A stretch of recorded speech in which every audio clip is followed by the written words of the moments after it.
Welcome to Inception UPSC. आज हम बात करेंगे ईरान प्रोटेस्ट के बारे में। ईरान में बहुत लंबे समय से एक प्रोटेस्ट चला आ रहा है। प्रोटेस्ट इस बात को लेकर है कि हिजाब पहने या न पहने।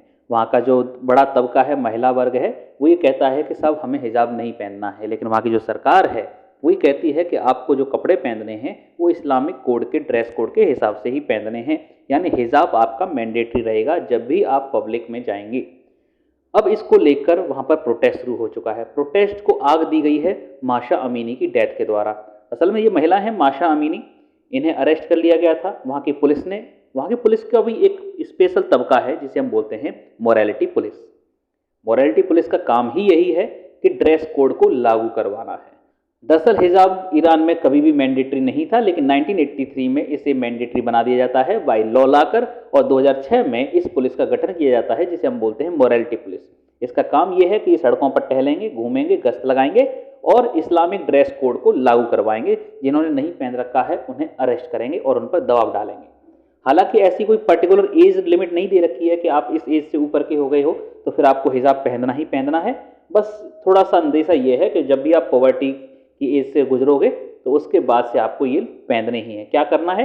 हेड कवर करना है और लूज क्लॉथिंग पहननी है जब भी आप पब्लिक में जाओगे। वहाँ की जो महिलाएं हैं ये विरोध कर रही हैं, और खास करके जो माशा अमीनी है जिन्हें अरेस्ट किया गया था मोरालिटी पुलिस द्वारा, इन्हें थाने ले जाया गया और जैसे इन्हें पुलिस कस्टडी में लिया गया इनकी डेथ हो जाती है। अब डेथ के बाद से चिंगारी भड़कना शुरू हो जाती है और चिंगारी भड़कती है और पूरा एक प्रोटेस्ट शुरू हो जाता है। 2 महीने हो गए हैं लगातार ये प्रोटेस्ट चलता जा रहा है और लगभग 50 से ज़्यादा लोगों की जान इसमें अब तक जा चुकी है। पूरी दुनिया की मीडिया इसे कवर कर रही है और देख रही है कि इसमें क्या क्या बदलाव हो रहे हैं। ईरान में प्रोटेस्ट हमारा बड़ा इंपॉर्टेंट है क्योंकि ईरान एक इस्लामिक कंट्री है और वहाँ के लोग ही हिजाब नहीं पहनना चाहते हैं, वहाँ के लोग ही इस्लामिक ड्रेस कोड को लागू नहीं करना चाहते हैं। इसलिए ये वाला प्रोटेस्ट बहुत ज़्यादा इंपॉर्टेंट हो जाता है और हमें पोस्टर्स पर माशा अमीनी का फोटो देखने को मिल जाता है। अब ये प्रोटेस्ट बड़ा वायलेंट रहा है, बड़ा ही दर्दनाक रहा है। जगह जगह आगजनी देखी गई है और पुलिस द्वारा एट्रोसिटीज़ भी देखी गई हैं। लेकिन अभी रिसेंटली एक बदलाव हुआ है। बदलाव ये हुआ है, नया अपडेट आया है कि मोरालिटी पुलिस को डिसबैंड कर दिया गया है कि अब मोरालिटी पुलिस नहीं काम करेगी। नॉर्मल पुलिस है वो तो रहेगी, लेकिन मोरालिटी पुलिस वहाँ से ख़त्म की जा रही है। ईरान का ये बड़ा ही इंपॉर्टेंट कदम आया है। एक इस्लामिक कंट्री में हिजाब का बैन होना कोई नई बात नहीं है, ये ऑलरेडी बहुत सारी कंट्रियां कर चुकी हैं। यूरोप में देखें तो बहुत सी कंट्री हैं जिन्होंने बैन किया हुआ है।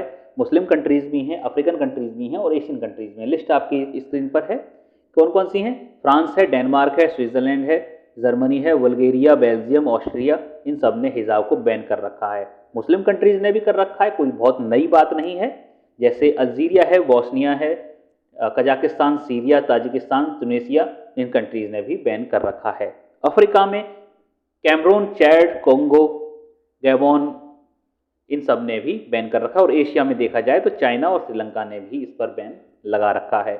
इंडिया का सीन क्या है भाई? इंडिया कहाँ पर स्टैंड करता है? तो इंडिया में अगर देखा जाए तो कर्नाटका का विवाद काफ़ी लाइमलाइट में रहा है, काफ़ी चर्चा में रहा है। क्या पूरा विवाद था इस पर नहीं जाते हैं। फिलहाल अपनी ये समझिए कि कुछ स्टूडेंट्स हैं जो ये चाहती हैं कि हम हिजाब पहने कॉलेज में, स्कूल में।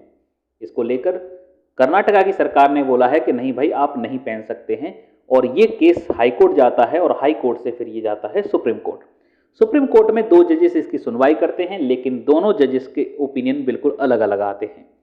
तो एक जज कहते हैं कि हाँ भाई ये लागू होना चाहिए, यानी ये बैन होना चाहिए। दूसरे जज ये बोलते हैं कि ये तो फ्रीडम है और हिजाब पहनना चाहिए अपनी मर्जी से। एक बैन के पक्ष में है और दूसरे बैन के पक्ष में नहीं है।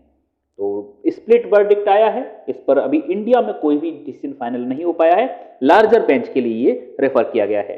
देखने वाली बात होगी कि इंडिया इस पर क्या कदम लेता है।